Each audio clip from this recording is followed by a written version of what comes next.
get to read on both the smash and grab and Somalia case. Former Detroit Police Chief James Craig joins us now. Also, I want to mention he's a Republican running for governor in Michigan. Chief, thanks for joining us. Let's start with the smash and grab. You know what I find intriguing is everyone is saying it's very organized. They're using apps. And I'm thinking, okay, you know, it's some sort of a gang, and no one knows how to fight it. Isn't this the time to bring in something like RICO, you know, Racketeering Influence and Corrupt Organizations Act? Isn't that what this is? We have no leadership. But Charles, again, thank you for getting me on your show. I want to also, as we start our segment, I want to offer my prayers out to the retired sergeant who was killed, ironically, at a location that had a smash and grab out in the city of Oakland. But here's the issues. We can't call this leadership. There is no leadership. This is a systematic failure to decriminalize the crime of theft.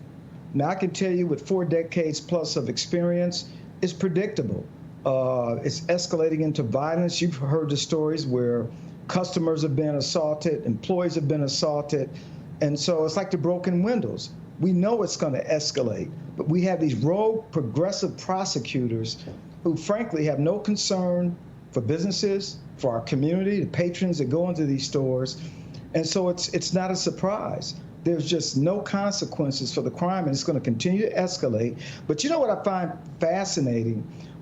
San Francisco DA is now walking back his position. You know, in 2019, he wanted to end mass incarceration. Right. And then you got the governor of California who's now singing a different song. So you can't have it both ways. The Democrats are in trouble. They know it.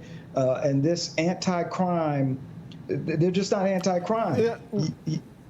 Chief, let me jump in there because we're talking about very intelligent people. And you've already said 2 or 3 times that we knew the logical outcome of this. I mean, same thing with a district attorney that says, you know what, I don't care if we have bail at $1,000 for someone with a rap sheet that goes back 10 years. I know someone eventually will get hurt. They acknowledge this kind of stuff and still go through with it, knowing that the public is going to be crushed. I mean, people have to live in fear of their lives that someone could commit or, you know, be arrested for committing a heinous crime and be out on a grand $1,000 so they can do it all over again. The public is, ultimately the public has got to wake up to this because they're not going to. You know, I got to tell you, in recent elections, I think the public is starting to wake up. People are sick and tired. There's no political accountability for these policy failures. That must change. Talib out here in the state of Michigan. Yeah. She just launched some 2020 Bereave Act. She wants to end life sentences, 3 strikes law, and oh, by the way, fully empty prisons in 10 years. Yeah. So what do we say to folks that live in those vulnerable communities that rely on the police and other public servants? And by the way, prosecutors and judges are also public servants. Chief, she's going to unleash hell on those communities, pure hell on those communities. I got a minute to go. I'm going to read you a quote. You do such disservice when you lie about something like this. That's Jesse Smollett, the actor. That's what he said.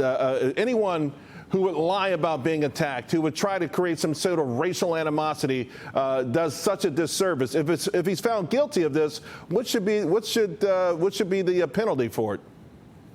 He definitely should be held accountable. I'm gonna get into penalty, but I got to tell you, everybody is quick to play the race card or sexual orientation.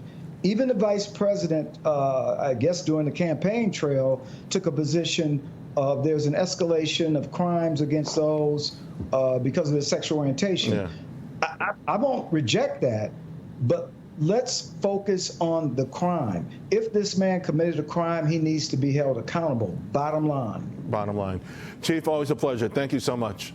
Hey, Sean Hannity here. Hey, click here to subscribe to Fox News YouTube page and catch our hottest interviews and most compelling analysis. You will not get it anywhere else.